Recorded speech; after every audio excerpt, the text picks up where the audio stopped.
This is ADHD School. Where every week we'll discuss random topics we Google researched. From deep government conspiracies to chicken gonads, we will discuss it all. I'm Carlos Mendoza. I'm Trevor L'Hommedieu. And welcome to ADHD School, where distractions are encouraged. Hello, welcome to ADHD School. My name is Trevor, and this is our special guest, Geethika, with us. You want to say something for the people? Hi, I'm Geethika. I'm Trevor's wife. Thank you for having me on the podcast.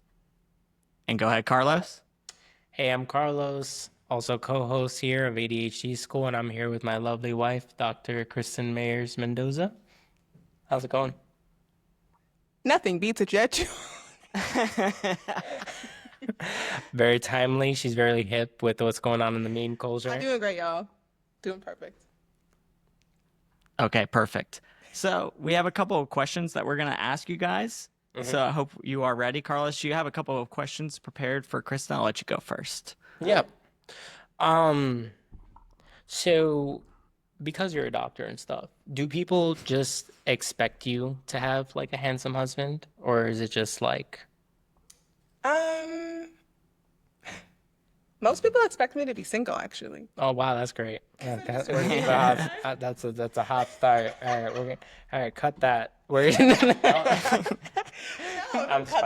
joking. Yeah. No, seriously though. So you're in residency right now, right? Mm-hmm. Okay. And in residency, tell me a little bit about it. What's it like? I'm in a pediatrics residency, so that means I work with kids. Mm-hmm.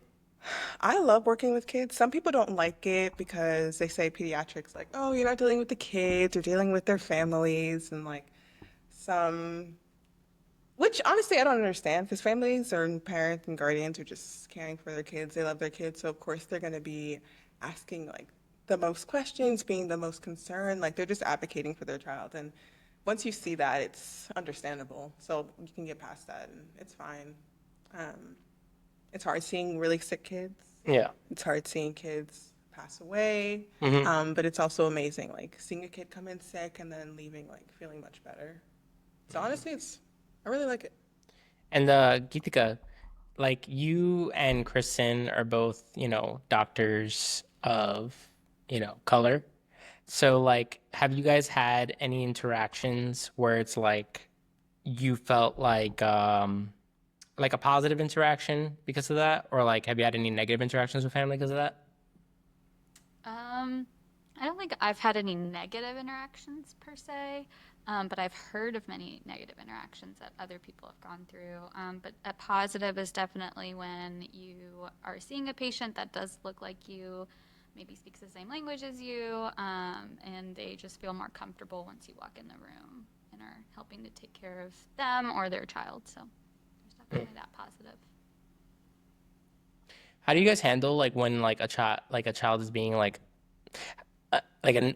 annoying, like like when they're being like, what's your strategy? Honestly, it depends on their age. Like, we've taken care of some teenagers, like I'll say 17, 18, like almost, like literally almost adults, and they're there for help, but they seem like they don't want the help, and they're just being like attitude-y to like the staff and everybody. So it's hard sometimes, if they come in with the attitude like I'm an adult and want to talk to you like an adult, sometimes you have to respond like an adult. Mm-hmm. And sometimes it works. Yeah. Most of the time it works, actually. Mm-hmm. Sometimes you have to call security. I've never had to call security on a patient, maybe like a family member, but I don't know. It's harder when they're less than 18. Actually, it's easier because like you have to do the things that you want to do for them, and like parents have a say. So like you have to do it anyway, even if they're like crying and screaming and they don't want it. But once they're over that like 18 threshold, your hands are tied. Yeah. And you're like, okay, well, if you don't want treatment, then. Have you ever had to call security? No, I have not had to call security. That's good. But we always hear them in the hospitals. They'll say code blah blah blah, and then it's either the patient or it's the family. Have you ever seen it firsthand in person? No, I have not. Okay, what about you, Krysten? With the codes that Geethika is referring to, no, actually. No. And honestly, I feel like most of them happen in the emergency room, right? Mm-hmm. Yeah. You'd say? And then sometimes in the critical care setting as well. I Mm. feel like. No, the And rest just are on the floors. experiences. I feel like everywhere. But yeah, I'd say mostly in the emergency rooms, which you'll always have security walking through those halls. Mhm. Anyway. Speaking of some challenging moments, what's the most challenging part of residency, do you think? The hours, obviously, but I think that's something that everyone will tell you. I think something else that really sucks, especially when you're married or you have someone you're living with, is when they're off for the weekends and you're still going to work and you like really 100%. feel it then. Because it's like, yeah, I could have like a day or two off maybe during the weekday, but if it's not during the weekend when your significant other also has off, it just makes things a little bit more challenging. So, Yeah, no, I 100% agree. It's almost like I feel guilty when I have to work, but like everyone else is at home just chilling, having a good time, bonding, and I get like FOMO and stuff. It's hard because we do work a lot and like long hours. Yeah, you guys shouldn't feel guilty about that, though, just to let you know. He'll tell her that. Okay.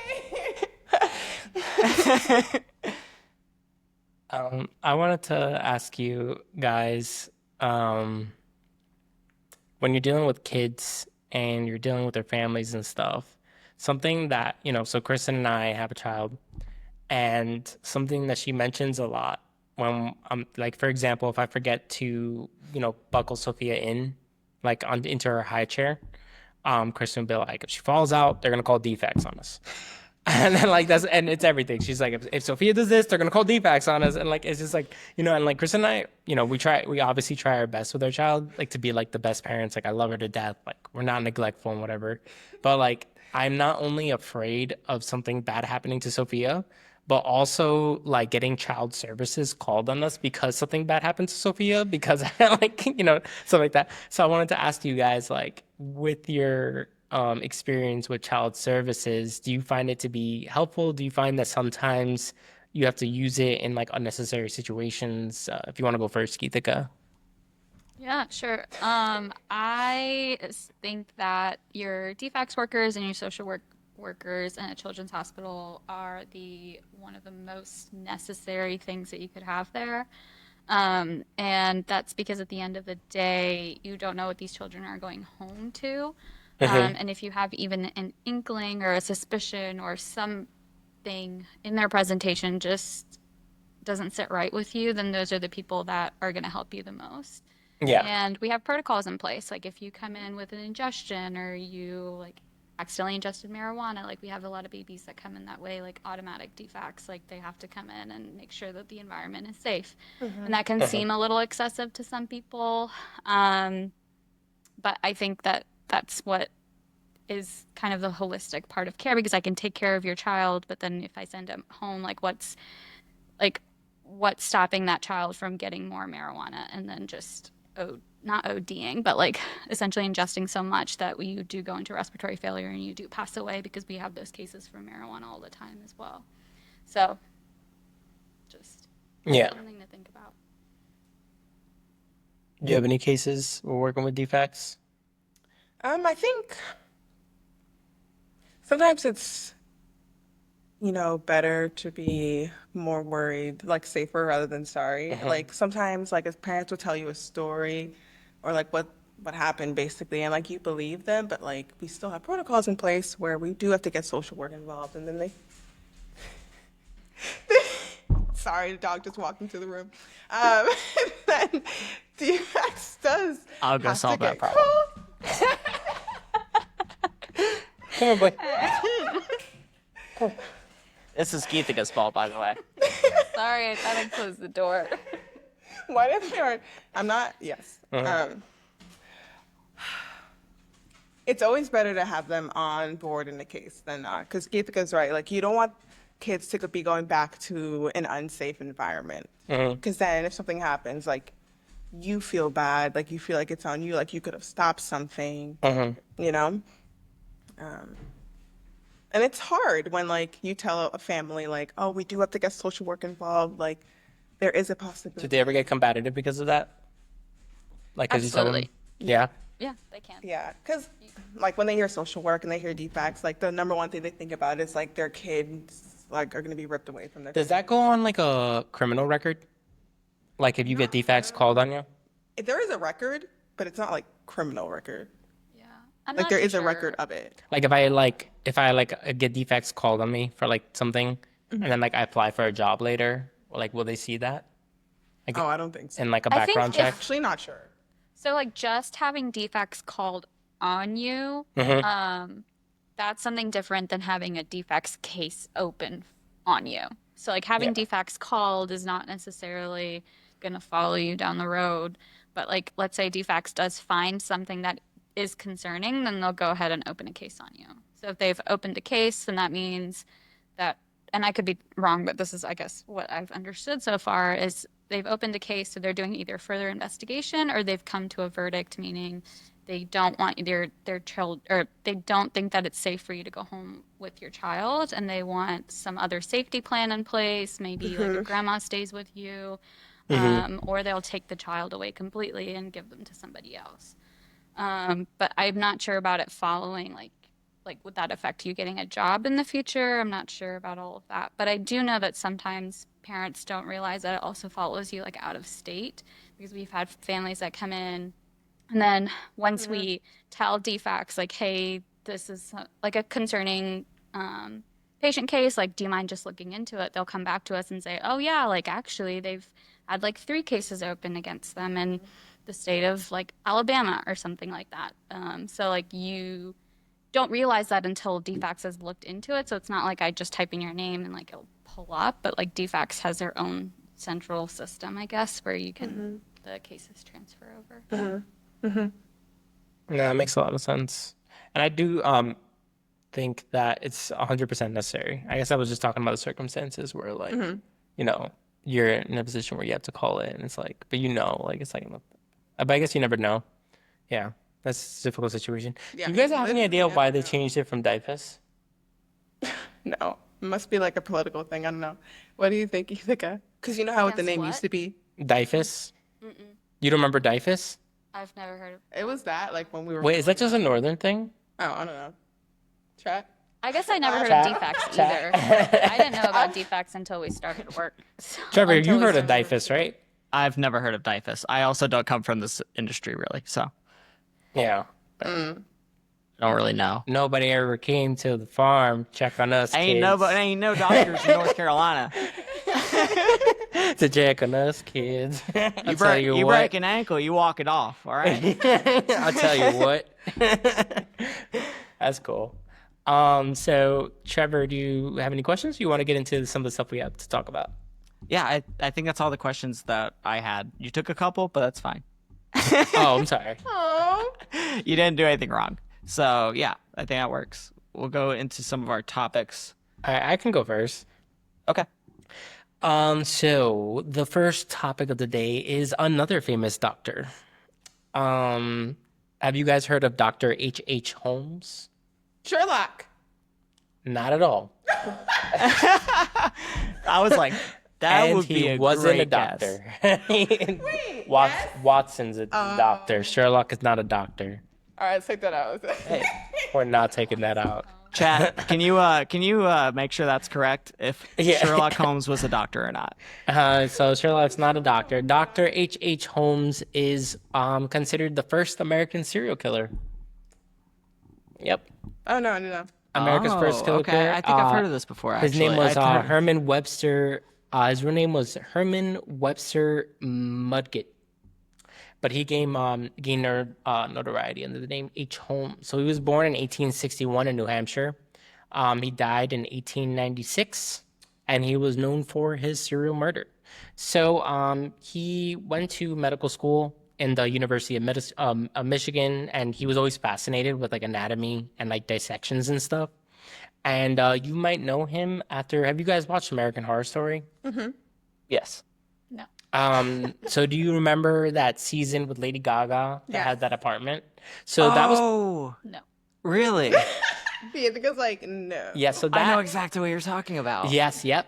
So it was like an apartment complex that had a bunch of murders in it. They would kill the guests and stuff like that. Well, that was kind of based around H.H. Holmes. He had what's known as the Murder Castle. Wow.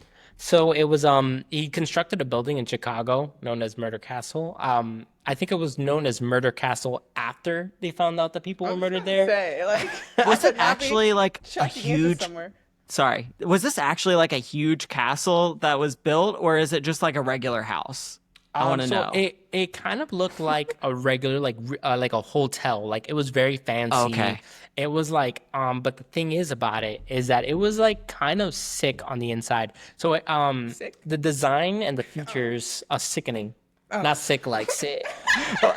So cool, rad. It was rad. So it had features like labyrinth hallways. So the hallways were literally designed to get you lost so you couldn't escape. Kind of like how like certain stores will design their ways like that. Like you heard of that, where like they'll design it so that you like. Have you ever tried to find your way out of an IKEA?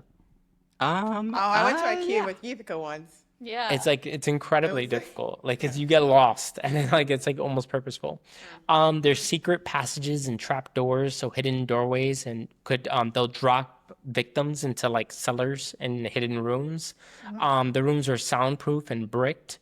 There were gas chambers, there were soundproof voids and elevator shafts, and so basically you would go there thinking you're going to a hotel, or he'd lure you in. Like he had many different wives under different names and stuff like that.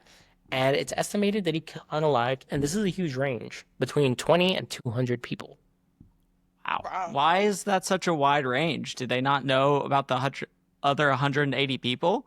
Yeah, so That's kind of crazy. it was difficult because we're talking about the 1800s, and the way he would dispose of the bodies is that he would chop them up, dissect them, and then he would put the body parts into the walls of the hotel, like actually into the cement. And so when they were tearing down the hotel, they were just finding all, and this is before DNA evidence, right? So I guess that's true. Yeah. So it's kind of hard to even tell how many exact victims there were. That makes sense. And I think the worst crime, and what actually probably, considering it's the United States, got him, killed, was he would do financial fraud. So he would take out insurance policies on on these victims, and he would like marry a bunch of different people under different pseudonyms, and then like take out life insurance policies on them, and then kill them afterwards. Okay. He would experiment and torture on these people. So they believed that they were entering a hotel or boarding house, and they would go in there for like romance. And yeah, it was there was a lot of he confessed to around 100 murders. People think it might be 20 to 50, high estimate up to 200. So some people that disappeared, Sarah Sadie Carroll, she was associated with suspicious circumstances. Myra Borders, one of his wives. Some of his wives' names were Maya Belknap, Georgiana Yoke, and Juliana Connor. So yeah, he married a bunch of different people under big names. How many of these marriages did he end up? How many of these wives did he kill? I guess. These were all people that he killed. I'm not sure about exact number.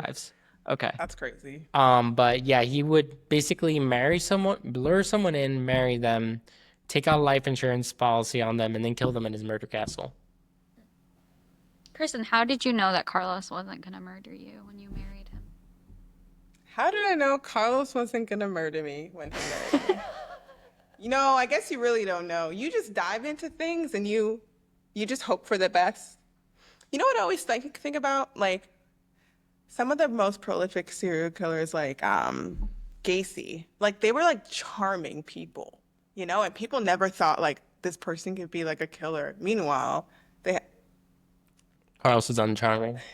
No. You have no That's concerns. how she knows. Yeah. No. I found him He's uncharming, really so I good. knew he was not a killer. It's good to know. No, I mean, I don't know. He doesn't seem like a killer. Yet. We don't know Yeah. yet. Yeah, I guess you're We right. won't know until that gravestone comes up. So Carlos, Just make sure he doesn't take out an insurance whatever Yeah, life no policy insurance out on you. policies on me. Right? Yeah.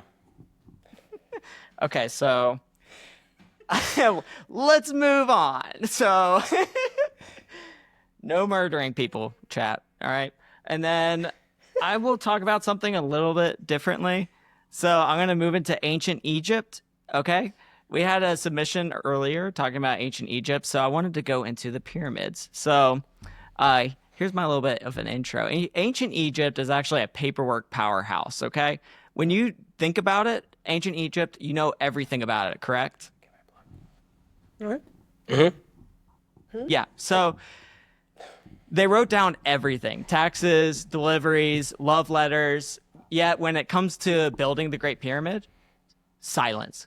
We have no idea how the Great Pyramid was built. How do you misplace blueprints? And has Carlos ever misplaced something that was super important, such as a blueprint to build the Great Pyramid, Kristen? He once misplaced his sister. Okay.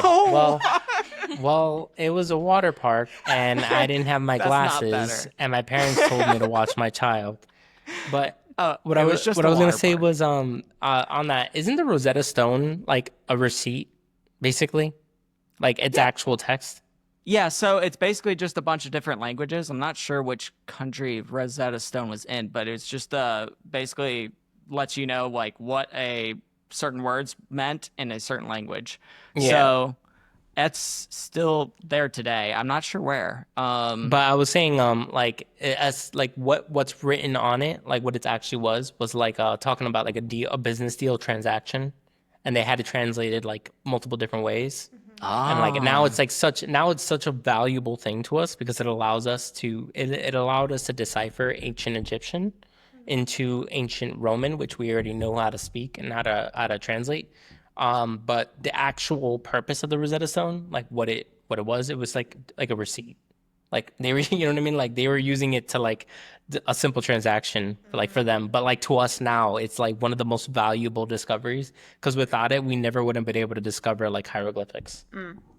That's a good point. And so we still don't know exactly what the ancient Egyptians exactly said to a T. We know somewhat because they used some of those hieroglyphics as well. So, anyways, and this matters because this was.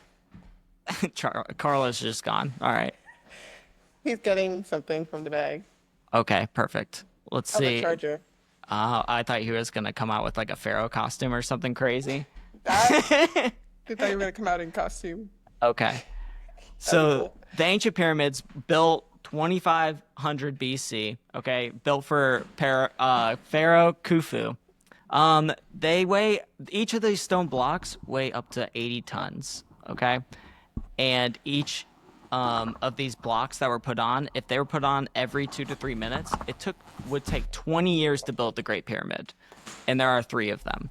So this is pretty crazy in my Oh. mind. So what happened? We have no idea how they were able to do it. The wheel was not invented yet. So they weren't even using wheels to build these pyramids. And we have Couldn't they have used the wheel and the other people just weren't using wheels? How do we know they didn't use a wheel? well, they were great with giving artifacts, right? So they probably would have had a blueprint for the wheel. But then again, there's no blueprint for the Great Pyramid. So maybe not. Yeah. So you might be onto something, but at the same time, even if we're using wheels, we still don't know exactly how they were built, even if you had the wheel.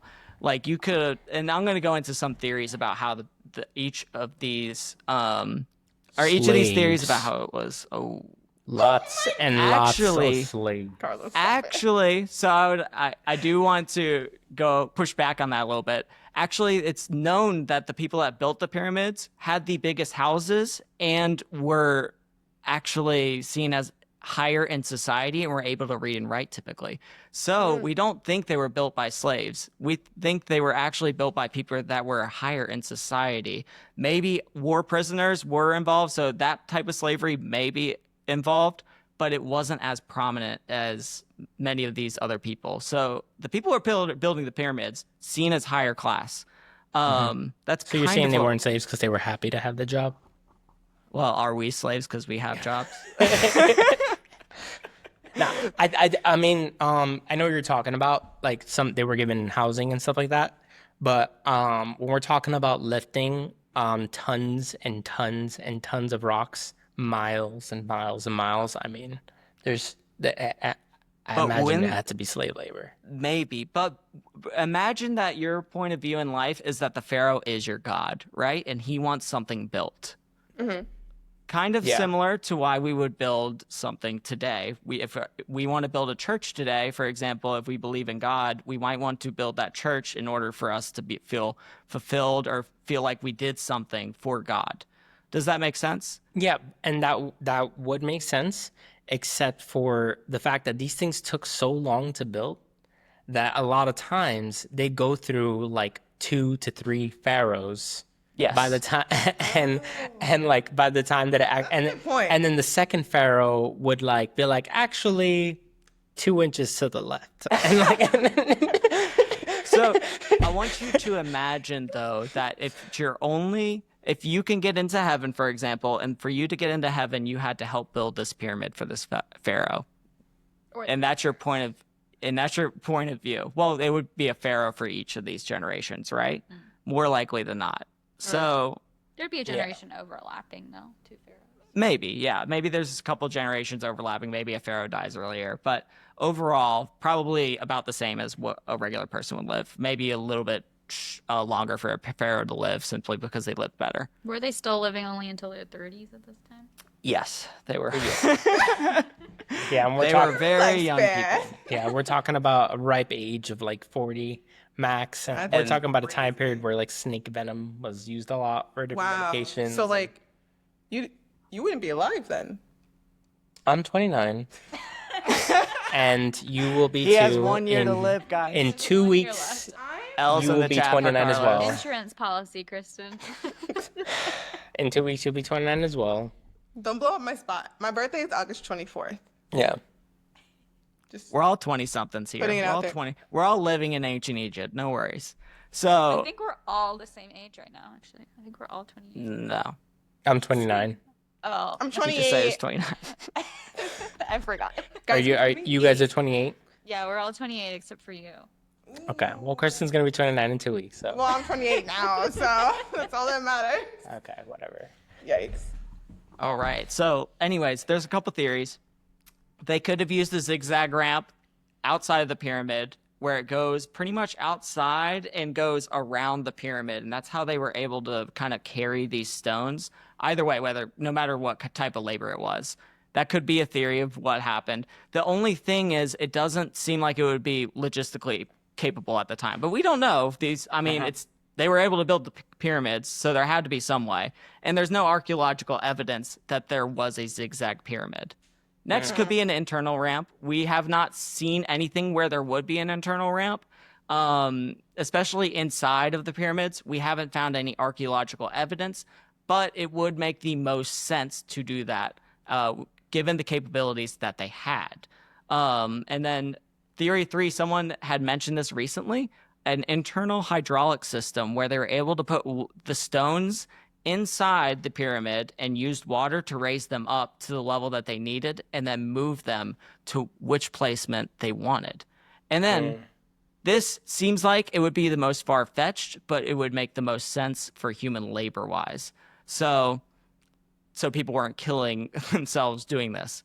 And then, of course, our fourth and most interesting theory is aliens. Yes. I was thinking that the whole time. I was Yes, waiting for aliens. aliens. I'm Is- a firm believer. Aliens. Or what if we're the aliens?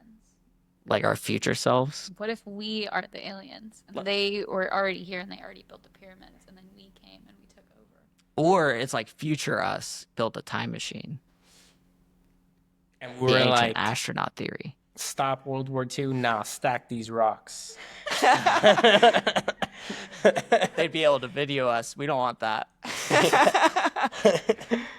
Oh, but that is a little bit about what we think may have happened when they built the pyramids. Let us know if you have any other theories, but I honestly do not know. Tell me what you think of what happened. Yeah, I have thoughts about going back in time, and like during like wars that like during the Stone Age or Iron Age, and just imagining how well I'd fare like against an entire army with just like an arsenal of assault rifles.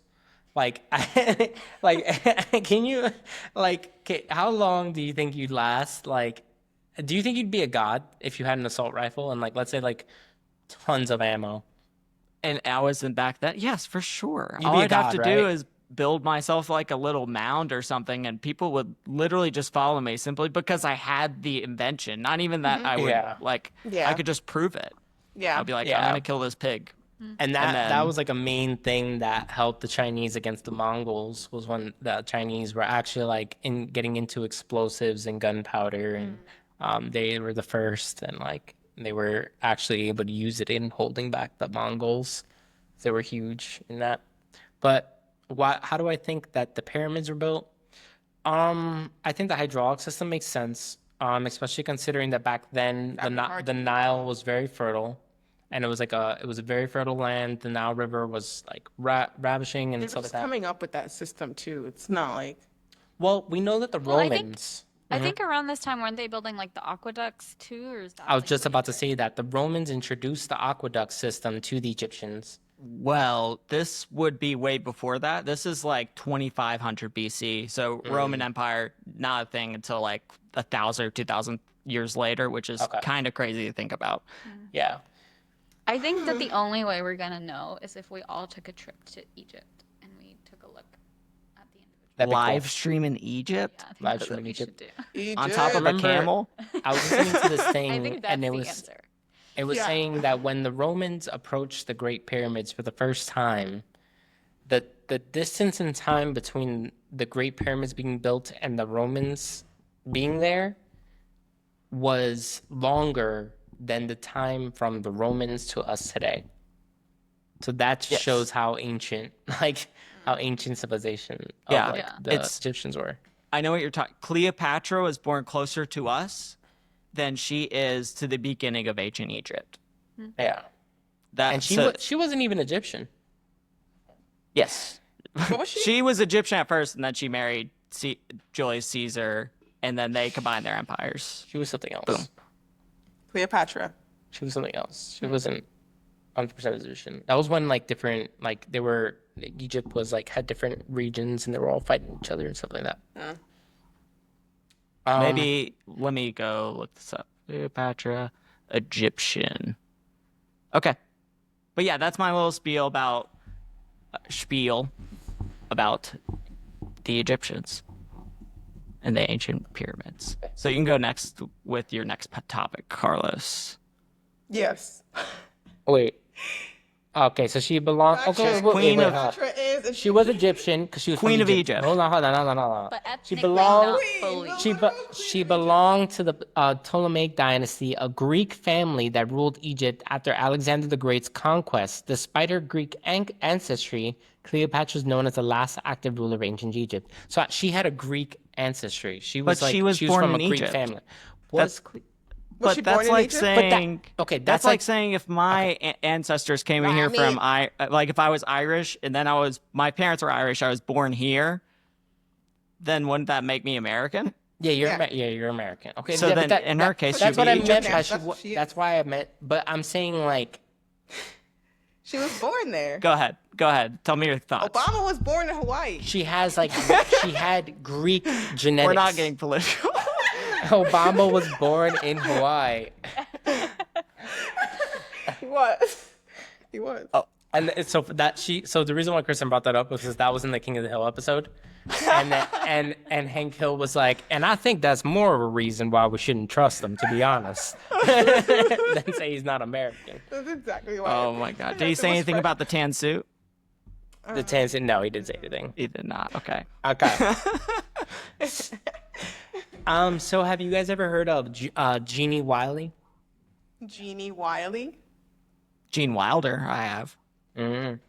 So Jeannie Wiley was born in 1957 in Los Angeles, and she was a little girl that is a famous case in linguistics, because she was trapped by her family, She was discovered when she was 13, and her parents were arrested for abuse and child neglect. This is why we have defects. Yeah. Let's go Now. back to that question earlier. If there's any topic you'd like us to cover, you can email us at adhdschoolpod@gmail.com. You can also comment on any of our socials. We're at ADHD School Pod on TikTok, Instagram, and YouTube. All right, make sure to like and subscribe to our YouTube channel. Make sure to give us a review. Make sure to download our podcasts on wherever you get your podcasts from, whether that be Spotify, Apple Podcasts, Google Podcasts, wherever that might be. And make sure to engage with the channel. Make sure to give us a comment and suggestion of what to go over next time. She was underweight, so she had no meaningful language skills. She could only make sounds but not form words at 13 years old. She had delays in cognitive development, and that was because she spent most of her life kept in darkness, isolated from human contact. She only had a potty and a cot, and her father refused for her to learn language, develop social skills, and it was all to prevent her from revealing family secrets. What were the secrets? Sorry, I think I missed that. Yeah, what were the family secrets? Do we know? That they're trapping their child. No, that That was what they had the secret recipe. They had to keep her from plankton. Yeah, I'm not sure what the family secrets were, but it sounds like he was just a nutcase. But what was interesting about her is that she was a huge thing in linguistics and understanding of the fact that you need to learn language at a young age. She eventually was able to learn language through years of therapy and social work. But it's crazy to me that 13 years in captivity and stuff like that, and she just couldn't speak. She couldn't form words. She just because you just starved her of knowledge, and that part of her brain was just so underdeveloped. And if I'm not mistaken, she also psychologically was basically at the age of, I don't know what exact age, so 3 to 4, probably a toddler. Exactly. So physically, she couldn't even do the things that a normal 12 or 13-year-old could do, which I think is also interesting, along with the linguistic side. She didn't know anything. Mm-hmm. She didn't know any. Wasn't this covered in a Family Guy episode? I don't know. Sidebar. Yeah, I thought her case was super interesting, and because I was actually interested in feral children. Okay. And the reason why I picked this case was just because because she was in America, and this happened in the United States. But there was another one of a boy in England that was basically abandoned in the woods, and he was the one with wolves. Oh. I think it's France, but I could be wrong, so I won't. But yeah, I know what you're talking about, is my point. He grew up with wolves. But either way, it's, He It's giving he Jacob. learned What's his the name? same kind of instincts as in the wolves, basically. Oh, it was France. So Victor Avrion, boy found in the late 18th century, lived in the woods for several years, studied by Jean-Marc Gaspard Itard. He showed classic signs of social speech deprivation, but responded somewhat to teaching. And his physical capabilities were also that of basically a wolf compared to a human. It was he was almost hybrid. He was very good on 4 legs. On 2 legs, he didn't have many capabilities. He had some because he was obviously he's human. So, but I wonder if that's what inspired Tarzan. it might be. Tarzan? Honestly, I could see you going down that rabbit hole. Yeah. What's that Okay. guy's name in Twilight, though? Jacob? What? Jacob. What's his last name? I don't know his last name. John Jacob Jingler Schmidt. No, it's so interesting to me because the reason why I was interested in feral children is because my child is very feral. She likes to. We No, bring her to the wolves every week. no, you don't She's actually with the understand. wolves right now. She will see a stuffed animal and immediately look at it and then just maul it, just grab it, put it to her face, bite it, and roll in the ground with it like an alligator. And so she started doing this thing where she wants to crawl and she also wants to carry something with her. So she'll keep it in her mouth as she's crawling. And so I'll just see her with the head of a caterpillar in her mouth and like just crawling and like holding like the head of like dolls in her mouth. And I'm like, Sophia. It's cool because It's true. a lot of aspects in like babies and stuff like that, like seem like animals. Actually, yeah. You know? Yeah, I can go behind that. Okay, perfect. I'm sorry, I missed the last part because my headphone fell out. I was saying that a lot of aspects of babies remind me of like an animal, like an actual like animal. You know what I'm Yeah. saying? I see what you're saying because All animal instincts, right? Yeah. Survive, like everything. yeah, They become more human. because we have the, we're not too just like different than other animals when we're first born. We just want water and nurturing and food, basically. But I feel like other animals aren't as needy. Probably not. Yeah, Could no, be. I actually, feel 'cause- like elephants, like, I feel like, I don't know, from what I can remember, like elephant videos, they just want to be around their mom. So most animals don't live with their parents until they're 18 years old or longer, 25. or 40 years old. Yeah. No, yeah, a lot of animals leave their like kin to like fend for themselves. Yeah. Like I guess birds feed their babies. I'm not turtles, realizing. right? Don't turtles just like lay their eggs and then leave? They're not Yes, even. and then they they don't even stay and then they around. hatch and they know to go to the ocean. Yeah. And they hear the ocean and they That's it. immediately, yeah. And it's illegal to pick them up Turtle, or like to stop them, or it's illegal to move them to the ocean. turtle eggs. Like the baby turtles that Interfere with hatch their on the whole beach. process, I think, is illegal. Yeah. I like watching those videos of like with like background music of like battle music, and it's the baby turtles trying to make their way to the beach, and like birds are coming along and eating them, and like they're trying to survive to like predators and stuff like that, and it's just like and they're like trying to and the baby turtles are just trying to make their Like way the to the animal beach. kingdom. Yeah, the animal sad. kingdom. Yeah. Oh, I'm now realizing to your TikTok live stream that couldn't hear Trevor talking. Like it was just us in silence and then me going to the mic and saying slavery. They think I'm just talking about slavery the whole time. Way to put that in their heads. Are you guys still doing the live stream or is it over? no, it's So, still going. Yeah. Perfect. If you're interested in Okay. hearing this podcast, check it out. Link in bio. That's right. So let me go into. My cheeks hurt. Okay. Smiling. I'll do this from my. So I'm going to go into some crazy presidential history. I love the presidents, just to let you know. I absolutely love like anything crazy, any crazy stories. I understand though, if I just talk about presidents and the random stuff, they're not gonna, nobody's gonna pay attention to that. So I have some crazy stories of presidents. So let me pull this up real quick. Okay. All right. Did you know Jimmy Carter was the first person to ever prevent a nuclear disaster from a nuclear facility? Jimmy Carter. Yes, President Jimmy Carter, who recently died, R.I.P. So he's known as a peanut farmer, but a lot of people don't know he used to be in the Navy and was a lieutenant who was working mostly as an engineer. He was just super smart.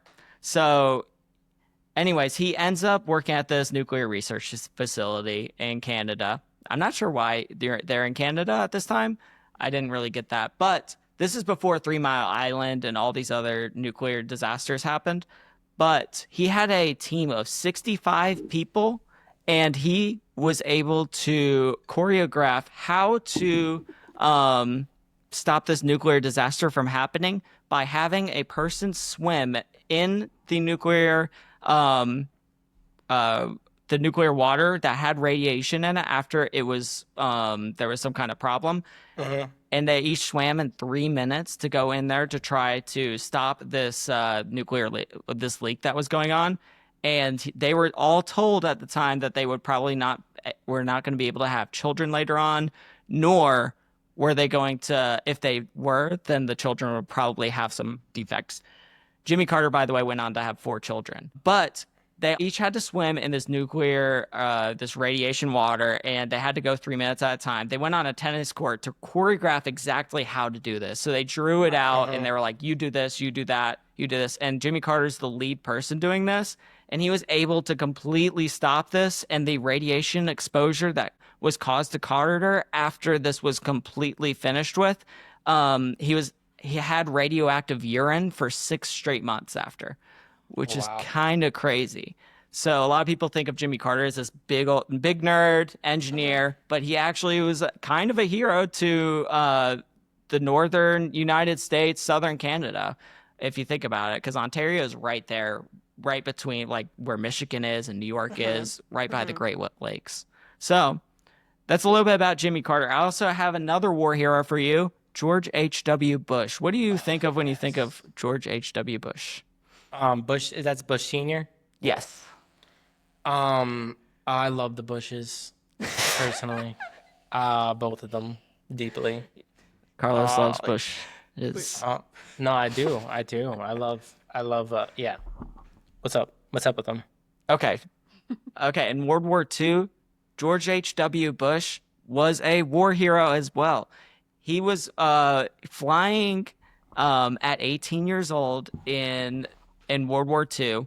He was fully trained. He was known as one of the best pilots. And he actually, at 20 years old, gets shot down and was able to parachute out. I don't know if you know anything about the Japanese at the time, because that's where he was at. And Iwo Jima, I think it is. We can look that up later. But anyways, he broke down basically near Iwo Jima. He was able to survive. He said his head hit something on his way out parachuting. The other two people that were in the aircraft with him passed away, unfortunately.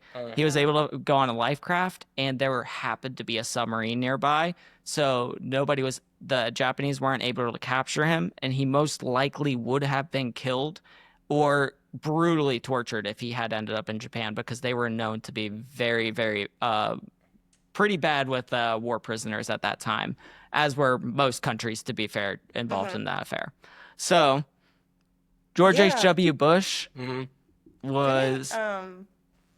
actually don't know if it was back then, but I know some soldiers carried around like basically like suicide pills that they'd hide. So if they were captured, they would just take it so that they would die, so that they wouldn't be tortured The fake tooth. and killed. Yeah, Yes. literally. Spies. A lot, yeah. They literally knew they were going to die, and they just took these pills, and they were like, we're just... That's why if you were captured by the Japanese back in World War II, you pretty much would know to fight to the death, because they take no prisoners. Like they took no war And if they prisoners. did, you were under tremendous... the torture you would undergo was basically for science research. Like, it was just for research. So they would like cut your abdomen open while you're alive and like study you. Like, if I put this out, are you going to survive? Or if I give you this kind of psychological torture, are you going to handle it well?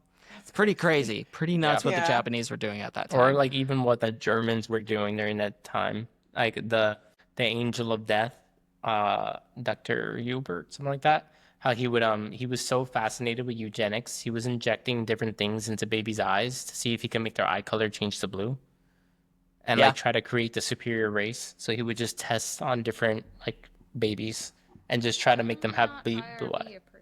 Yeah, it was Not proof though. It's not super, yeah. He would test them and put them in cold climates to see like how cold the human body can get before it dies. Put them in pressure chambers to see like to test high altitude and like how high of an altitude the human body can be in before it dies. That's crazy. Yeah. Wow. It's crazy. And the last one is Andrew Jackson beats his assassin with a cane. Andrew Jackson, another great man. I He's don't know if he satirical. was great, but he has a lot of awful. aura. I'll give him a Had lot of of aura. slaves. Someone tried to kill him with a 2 pistol. It misfired different times. And honestly, he probably should have been killed. I don't know how he was not. And at the time, he had a cane, and he beat the guy with a cane. He told everyone to back away and basically just beat this man almost to death with a cane. Andrew Jackson also was literally getting into duels while he was president in general. The guy probably should have been dead like many times in his life. And honestly, he did do a lot of bad things. So, Yeah.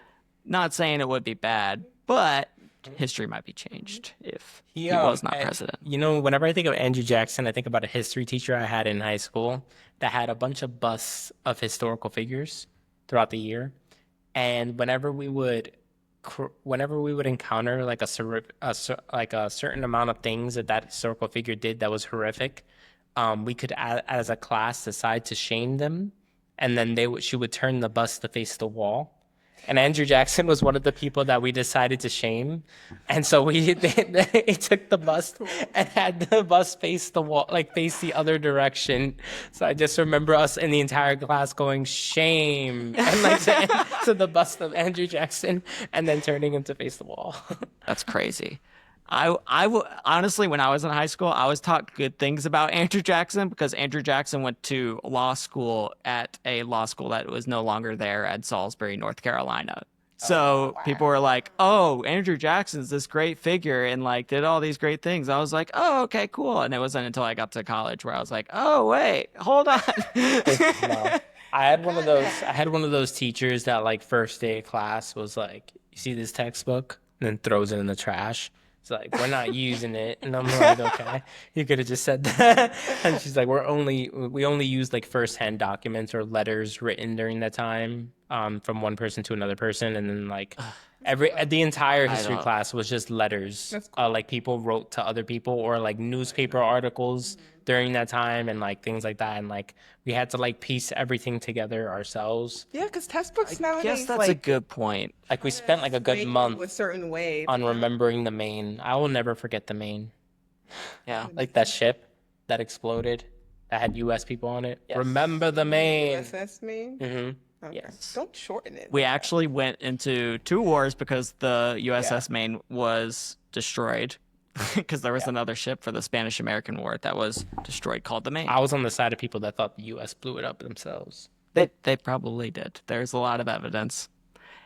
Yeah, Woodrow Wilson at the time, I think, ruined a lot of things. So maybe we'll go into him in the next podcast because I think he's a lot of the reasons why our political system is the way it is.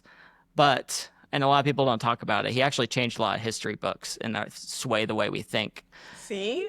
That's why you can't trust So like current I texts. think Krysten has a point when she says that. So I'm not a big. Anyways, we'll move on. We're almost at an hour, and do you guys have anything you want to mention? No? Well, we're extremely grateful to have you guys on the show. Thanks. You know, you can have us anytime. Our first guest experts. We're gonna try to get some other experts in here on different fields and different topics. Probably Skype them in and things like that. But I'm glad you guys were our first guests. Yay! Yeah, thanks for coming, Krysten. Of course, Geethika. And yeah, You want to we shout out appreciate you your guys. channels, What else? like social media? Do it for me. She is Krysten Mayers-Mendoza. You can see her on TikTok as Chris May. You can see her on Instagram as official Chris May.